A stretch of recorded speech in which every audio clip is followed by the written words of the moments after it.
Stephanie here, and today I've got a few summer recipes for you. I have got two sides, one side that could actually be an easy meal as well, and I've also got a dessert to share with you.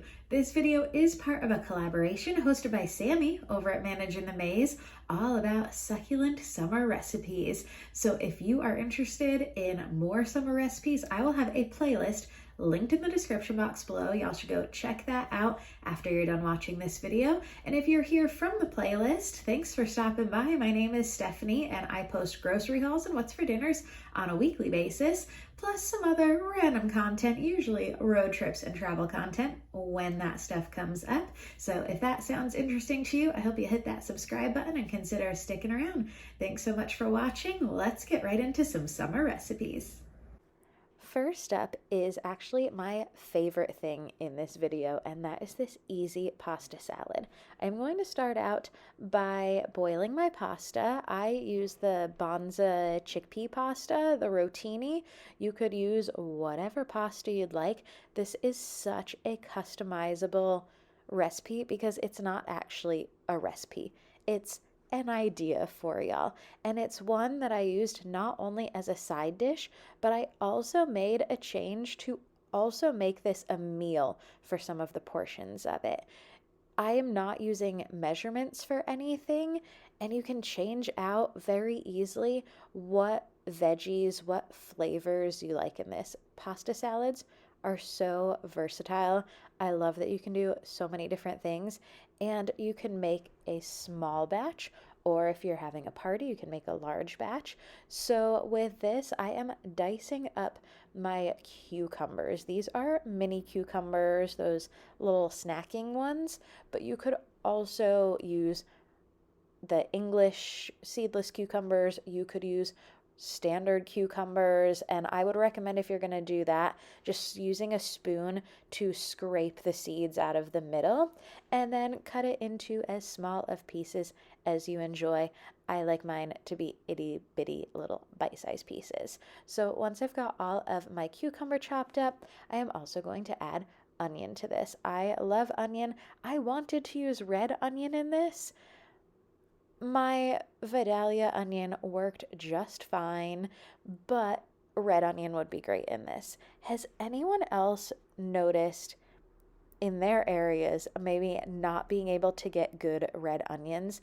Because I went to my local Kroger and Aldi this week and could not find a single good red onion.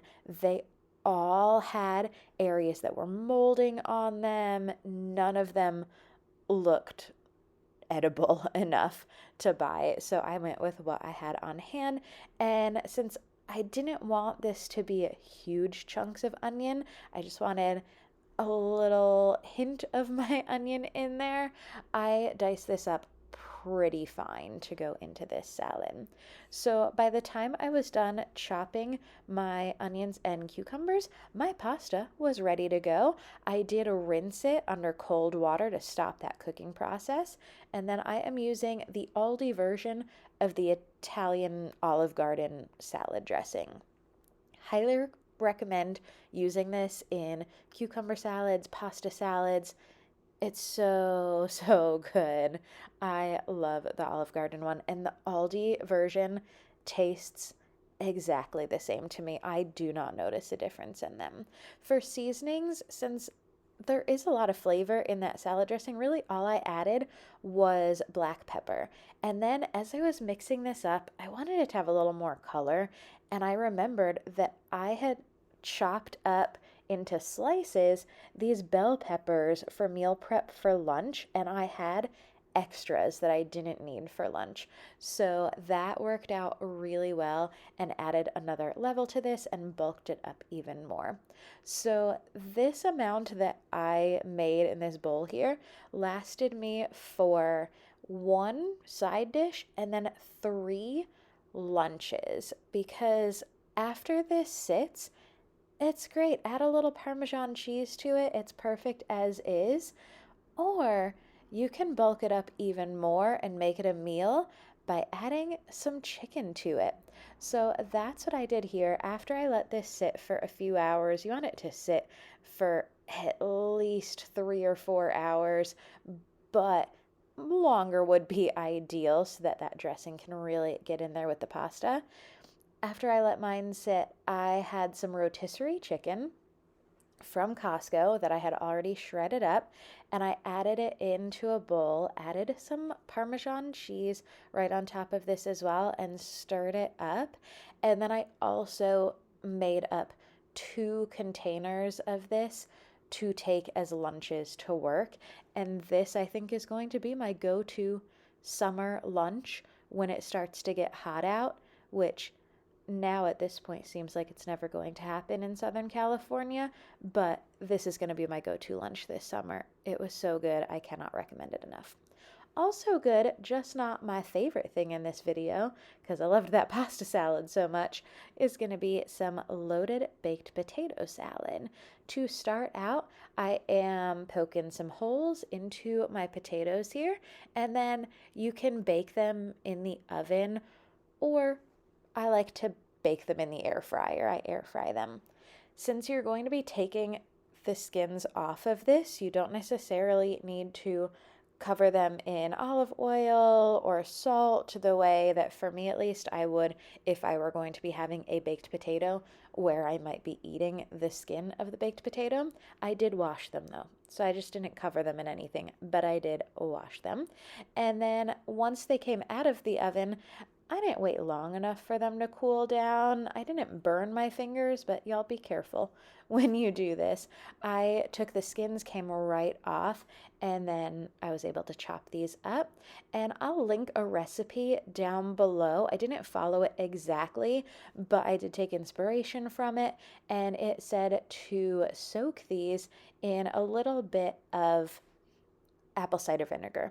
So I didn't put a ton in there, but I shook them up a little bit so that it would coat a lot of them, and then let it sit for about 20 minutes or so before I added everything else. And it did do a good job of making these nice and tangy. So then into this, again, not using measurements because I just do things to whatever portion size I like. This also left me with several portions, but not as much as if I had followed the entire recipe. So I just went with what amounts looked good and added more of things as needed. So I have shredded cheddar cheese, some bacon bits. You could also cook your own bacon, but I didn't want to do that, so I bought bacon bits at Aldi. And then equal amounts of mayo. I'm using light mayo because it's what I had on hand, and sour cream, which I believe I am also using light sour cream because that's usually what I have on hand for that as well. But you can use the full fat if you'd like. This is just my preference here. I did notice that I needed a little bit more of each, so I added more of each, and it turned out the perfect consistency. But summer salads are so easy to customize. Love these. You can add green onions to this or chives to this if you want, but I did not have any of those on hand, and I didn't need them. To serve it, if you want it to look pretty, you can add more cheese and bacon bits on top. So I didn't need a nice serving bowl, but look at how delicious this turned out. I served it with a French dip type sandwich, which will be in this coming Wednesday's What's for Dinner video, so make sure you tune in for that one. And then something sweet to round out this video, pineapple pie. This was the first time I had ever made a pineapple pie, but I took inspiration from Mama Mel over at In the Kitchen with Mama Mel, and I'll have her channel and her video linked down below. She made a lemonade pie using the frozen concentrate lemonade that you get in the freezer section. And when she made it, she said you could also use other flavors of that concentrate, would work out fine as well. So I intended to use orange juice. I wanted to make an orange cream type pie using a similar recipe, but my store was completely out of orange juice concentrate. They had fruit punch, apple, and then I saw pineapple. And I thought, that sounds nice and summery. That sounds like it would be delicious. So that is the main change I made in this recipe. So what I've done here to start out, I had room temperature cream cheese, not a full block, just about 4 ounces, and then a 14-ounce can of the sweetened condensed milk. And then here is my pineapple juice concentrate. You don't use the entire can. You only use 6 ounces of it. And then in between adding each thing, just go ahead and give it a nice mix, and that creates a really smooth consistency.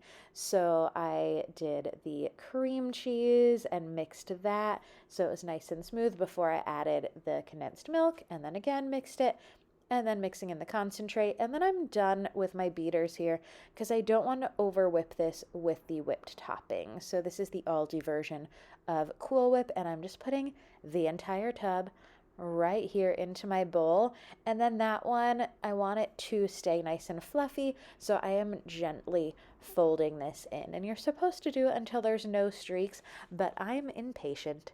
So I had some streaks in mine, but honestly, it did not bother me one bit as I was eating this. It did not taste streaky to me. It all blended up just fine.